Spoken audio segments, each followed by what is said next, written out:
Sementara itu, saudara, pada masa pandemi COVID-19 ini, belasan anak putus sekolah dan disabilitas dari Kabupaten Aceh Besar mendapatkan pelatihan kerajinan rotan di workshop Rumah Aspirasi Aceh. Pelatihan tersebut untuk melatih kreativitas dan mendorong mereka mempunyai kemampuan dalam bidang kerajinan rotan. Sekitar 15 orang anak putus sekolah dari kalangan disabilitas di Aceh Besar dilatih kemampuan mereka untuk membuat kerajinan rotan. Secara khusus mereka dibimbing untuk membuat aneka kerajinan dari rotan, mulai teknik hingga produksinya. Bagi anak putus sekolah yang masih belum bisa sama sekali, mereka diajarkan teknik dasar membuat kerajinan mulai dari memilih dan mengukur bahan. Namun bagi yang telah memiliki kemampuan dasar, mereka dilatih untuk membuat aneka bentuk kerajinan rotan seperti anyaman dengan berbagai bentuk seperti kotak maupun bulat seperti vas bunga.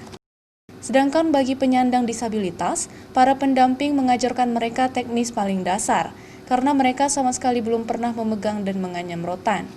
Hasil dari pelatihan tersebut diharapkan mereka semua dapat mandiri dan bekerja di gerai-gerai rotan maupun furnitur rotan. Kepada disabilitas, mereka dapat beraktivitas dari rumah untuk bekerja menganyam rotan dan mereka mendapatkan penghasilan. Kalau yang sama sekali belum bisa, kita ajarkan dasarnya dulu. Dasarnya teknik, cara memilih bahan, terus cara mengukur bahannya, terus yang dasarnya seperti ini kita ajarkan dulu. Tapi kalau yang sudah bisa, diajarkan yang bermacam-macam beragam lagi seperti ini, seperti peta, atau nanti ada produk-produk lain yang kita ajarkan.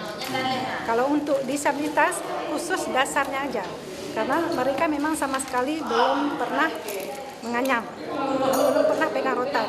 Jadi kita ajarkan dasar yang paling mendasar.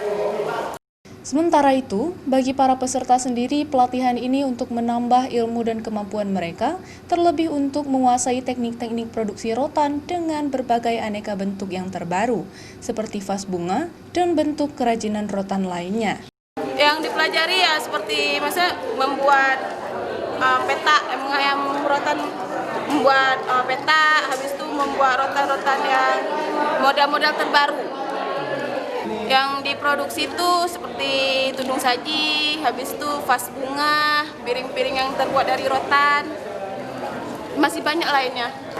Di sini lebih ke produksi, jadi memperluas produksi. Tekniknya juga ya? Iya, tekniknya juga. Pelatihan kerajinan rotan bagi anak putus sekolah dan disabilitas ini diharapkan dapat menumbuhkan semangat untuk bangkit di tengah pandemi COVID-19 agar usaha mikro kecil menengah ini dapat kembali bangkit. Mustajab, Kompas TV, Aceh Besar.